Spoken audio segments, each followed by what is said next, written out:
tourner l'attention et pendant ce temps, l'assistant baisse simplement sa tête en avant, puis le magicien enlève la planche. C'est à ce moment que le spectateur découvre l'homme sans tête. Une jolie illusion d'optique à tester lors de votre prochain repas de famille. Scier à moitié. Je ne pense pas qu'il y ait un tour de magie au monde aussi reconnaissable que celui qui consiste à scier quelqu'un en deux. En fait, je parie que beaucoup d'entre vous ont déjà vu ce truc en personne et se sont demandé comment ça se passe. Bien que les techniques les plus populaires aient changé au fil des années, la vérité est qu'il y a deux manières différentes de donner l'impression que quelqu'un est coupé en morceaux. Cela dit, celle que nous allons voir dans cette vidéo est peut-être la plus classique, mais elle est aussi la plus amusante à essayer ou à repérer la prochaine fois que vous verrez le truc dans la vraie vie. Concrètement, quand le magicien glisse sur la table de torture, il ne s'allonge pas, il glisse simplement ses jambes dans l'un des trous de la table et les met en dessous. Quant aux jambes que nous voyons, elles appartiennent en réalité à un autre corps, lui-même caché de l'autre côté de la table, à l'envers. Et oui, ainsi quand la scie descend, tout ce qu'ils ont à faire c'est de jouer le jeu et de rester aussi immobile que possible quand les tables se séparent. Ce n'est pas vraiment une astuce super difficile mais elle est aisément réalisable, parce que nous accordons tous plus d'attention à la lame de scie géante qu'à la victime. Il est ainsi facile de faire l'illusion. Comme vous pouvez l'observer, quand on le voit entrer dans la boîte et soi-disant se coucher, il glisse ses jambes dans un compartiment secret. Les pieds de table sont creux et assez grands pour recevoir une personne ou plutôt sa moitié. Vous voyez aussi à l'arrière qu'il y a beaucoup de place et qu'il est facile de glisser ses jambes à l'intérieur du compartiment, grâce aux quelques marches accessibles ressemblant à des barreaux d'échelle. Une pointe dans l'estomac. Le secret de cette astuce est en fait assez simple quand on y pense, mais il semble si réel que même quand on sait que c'est faux, cela reste quand même assez difficile à regarder. Je veux dire par là que regarder quelqu'un se faire poignarder par un lit de pointe est assez horrible.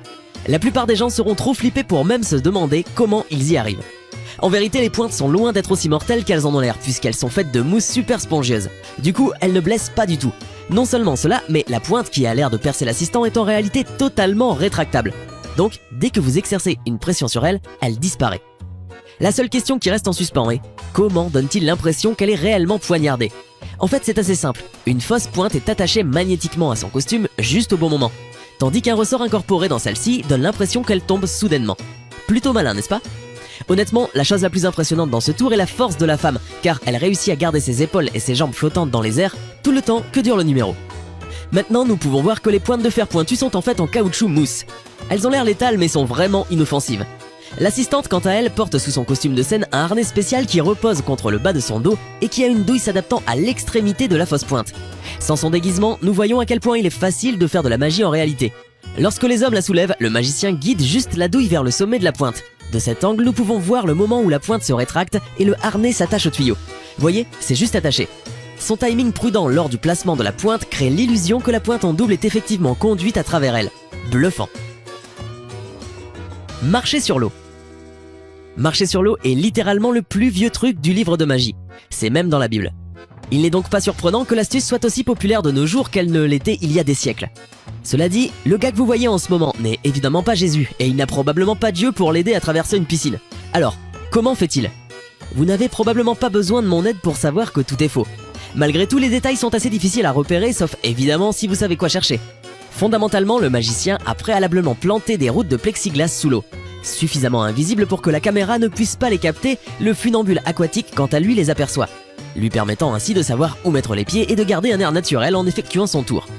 Maintenant, vous pensez peut-être que les personnes autour de lui peuvent voir le verre. Eh ben, vous avez tout à fait raison. C'est sans doute la partie la plus élaborée du tour. En effet, toutes ces personnes ne sont pas là par hasard. Ce sont tout simplement des acteurs qui font semblant de ne pas voir le plexiglas. Ça gâche un peu la magie, n'est-ce pas? Alors, récapitulons. Pour ce tour, le secret réside dans ce plexiglas transparent et de qualité industrielle qui est monté sur des pieds fixés au fond de la piscine et qui sont fabriqués dans la même matière. Quand il est immergé et photographié à partir des angles corrects, le plexiglas est invisible et impossible à détecter. Par contre, si l'angle de la caméra change, alors on peut le voir. Par ailleurs, le plus de ce secret est que les complices supposés innocents sont en fait payés pour agir comme s'il n'y avait absolument aucune plateforme. Attraper une balle. Croyez-moi, quand je dis que ce truc n'est pas une blague, je le pense vraiment. En effet, au fil des années, plus de 10 magiciens différents sont morts en essayant de reproduire ce tour. Cependant, aussi dangereux que ce soit, cela ne signifie pas qu'il n'y ait pas une part d'illusion. Le fait de savoir comment procéder correctement rend la chose beaucoup moins hasardeuse. Concrètement, le tour se passe ainsi. L'illusionniste charge une balle dans une arme à feu. Son assistant tire et le magicien doit attraper, d'une manière ou d'une autre, la balle dans sa bouche, soit entre les dents, soit dans une coupelle en métal. Cela semble complètement impossible, non ? Eh bien, c'est parce que ça l'est. À moins que vous ne connaissiez le secret pour feindre ce tour. Même si parfois les magiciens prennent de vraies armes et disent simplement à l'assistant de tirer par-dessus leur épaule, en général ce sont quand même des faux pistolets qui sont utilisés. La vraie balle est dans leur bouche tout le temps, et ils attendent le bon moment pour la révéler et être ainsi plus convaincants. Reste le vrai truc, comment le magicien arrive à retirer la balle du pistolet et la mettre dans la bouche sans que personne ne s'en aperçoive. Ce genre de tour de passe-passe n'est pas facile à réaliser, et pour être honnête, il reste toujours aussi impressionnant, même quand vous savez ce qui se passe, parce qu'il est toujours impossible de voir comment ils font. Maintenant, comme vous pouvez observer le magicien qui doit faire semblant d'être abattu, plutôt bon acteur mais pas d'Oscar pour lui quand même, je sais ce que vous pensez. Comment la balle est-elle entrée dans sa bouche? Tout est dans cette astuce. Au bout du pistolet, il y a un petit aimant qui descend dans le canon de l'arme. Le voilà. Au lieu d'introduire la balle, il est en train de la faire sortir. Voyez si vous pouvez voir le tour de main. Là, vous l'avez vu?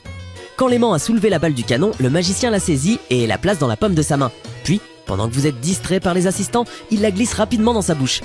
Une fois le coup de feu tiré, le magicien crache simplement une balle. L'homme flottant. Je pense que tout le monde a déjà vu ces artistes de rue qui semblent flotter sans effort dans les airs pendant des heures. Seulement, presque personne ne sait comment le faire. Pourtant, que les artistes soient déguisés en Yoda, le diable ou en moine flottant, le tour est toujours exactement le même. Pour dire la vérité de la façon la plus simple possible, le personnage flottant est en fait toujours assis sur une plaque de métal solide qui est attachée à une barre cachée dans son costume. Cette barre mène généralement à une autre plaque sur laquelle l'artiste pourrait s'asseoir et qui est bien sûr également cachée par le costume. Donc, dans la réalité, ces artistes sont vraiment très à l'aise et passent la journée à s'asseoir. Même quand il y a deux personnes impliquées dans le tour, le mécanisme est juste caché dans chacun de leurs costumes et donne ainsi l'impression que quelqu'un supporte complètement le poids de l'autre. Cela dit, je pense toujours que cette illusion est vraiment impressionnante parce que, avouons-le, combien de personnes pourraient rester assises si longtemps en ayant juste le droit de regarder silencieusement les gens passer? L'enterrement vivant. L'enterrement vivant est un des tours de magie les plus spectaculaires au monde. Il n'est réalisé que par une poignée de magiciens très expérimentés. C'était le tour préféré du grand Harry Houdini, l'un des plus grands magiciens du monde. L'enterrement vivant consiste à enfermer le magicien dans un cercueil avec de préférence les pieds et poings liés pour que les spectateurs soient encore plus stupéfaits, puis à l'enterrer dans un trou avant de le recouvrir de terre. L'astuce de ce tour est beaucoup plus simple qu'il n'y paraît. Dans le cercueil, le magicien est attaché avec des liens qui ne tiennent qu'avec un morceau de velcro pour pouvoir les enlever rapidement. Dans le cercueil, une trappe le mène dans une caisse en bois oxygénée et ventilée enterrée à seulement 60 cm sous le sol, et surtout bien dissimulée pour que le spectateur ne puisse pas le voir. Le magicien n'a plus qu'à faire coulisser une planche pour que le cercueil se remplisse de terre avant de retourner dans la fosse pour sortir du trou. Un enterrement plus vrai que nature, qui dit mieux? Avant de terminer, permettez-moi de vous poser une question. Croyez-vous en la magie? Est-elle réelle ou non?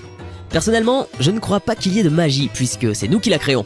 Laissez-moi un commentaire ci-dessous pour me donner votre sentiment sur le